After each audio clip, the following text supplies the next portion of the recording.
Votre lumière s'est éveillée en entendant les accords.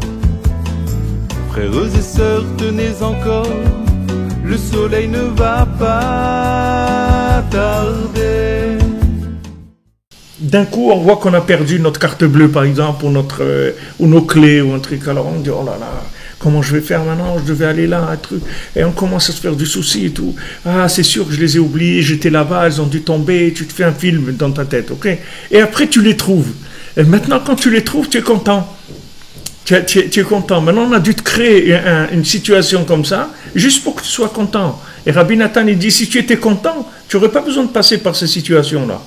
Parce que cette situation, c'est une simulation qu'Hachem il te fait pour que tu sois content.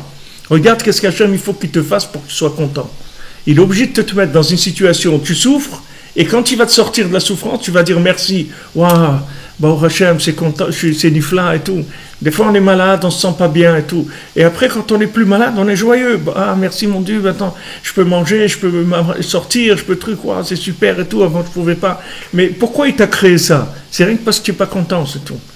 Tu n'as pas de joie. Alors il te crée une simulation pour que tu te donnes de la joie. Tellement c'est important la joie.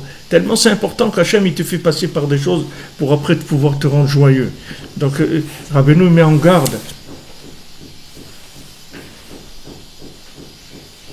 Rabbeinu il met en garde, il dit fais attention, la tristesse, elle va t'amener vers l'erreur. Tu vas te tromper. Quand tu vas être triste, tu vas faire des mauvais choix. Donc sois joyeux.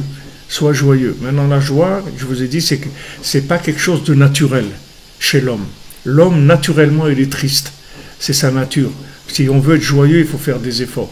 Il faut écouter de la musique, danser, penser à des choses positives, à tous les miracles que Hachem il nous a fait dans notre vie. Combien de choses il nous a sauvés, combien de cadeaux il nous a fait, combien de choses on a réussi.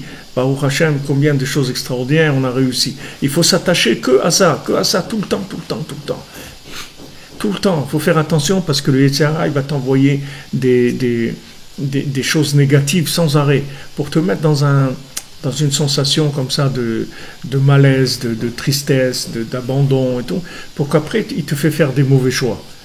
C'est une façon de te manipuler parce que tu as deux possibilités. Toi, tu as le choix qui vient de la prophétie du positif, soit c'est le choix qui vient des démons. Des démons qui te créent des choses imaginaires. Alors comment dans la main? Parce que maintenant, dans la main du musicien qui va jouer de l'instrument et qui va amener la joie, ça va donner la prophétie positive au prophète, c'est-à-dire il va voir Mamash Hachem. Alors le prophète, lui, il voit la parole divine, Mamash, c'est-à-dire il entend la parole divine. Mais à un autre niveau à nous, la prophétie, c'est de faire les bons choix. C'est ça de la prophétie pour nous. Aujourd'hui, quelqu'un qui fait des bons choix, c'est un prophète, c'est-à-dire il est arrivé à prophétiser. Parce que si maintenant tu vois la plupart des gens, dans quel monde ils vivent, c'est incroyable. Regardez, j'ai vu un truc écrit qu'en France, il y a un policier qui se suicide tous les 4 jours. Tous les 4 jours, il y a un policier qui se suicide. Tous les 4 jours. Regardez, c'est ahurissant comme chiffre. Rien qu'en France, c'est tout. Et que les policiers, on ne parle pas d'autres, que des policiers. Tous les 4 jours, il y a un policier qui se suicide. Ou qui tue un autre policier, ou un truc. Tous les 4 jours. Il y a un policier qui meurt, tous les 4 jours, comme ça.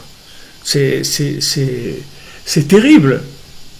Alors qu'il y a tout le confort, il y a tout. Tu prends l'époque du Moyen-Âge, les gens ne se suicidaient pas comme ça. Pourtant, ils bavaient, c'était dur leur vie, mais ils ne se suicidaient pas comme ça. Ces suicides-là, c'est noir, c'est terrible.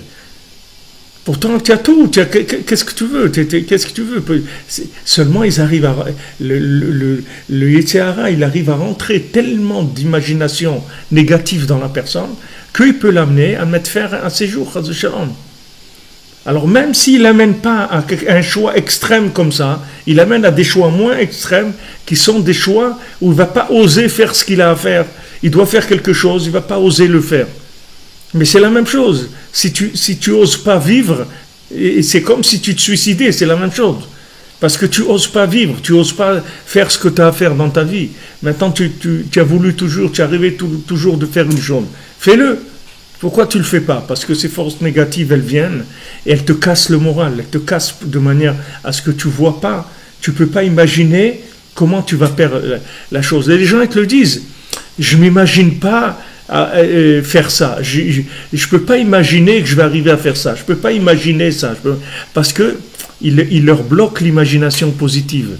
Maintenant, si tu débloques l'imagination positive, tu lui donnes le libre accès, tu vas voir que tu vas trouver tout de suite le comment.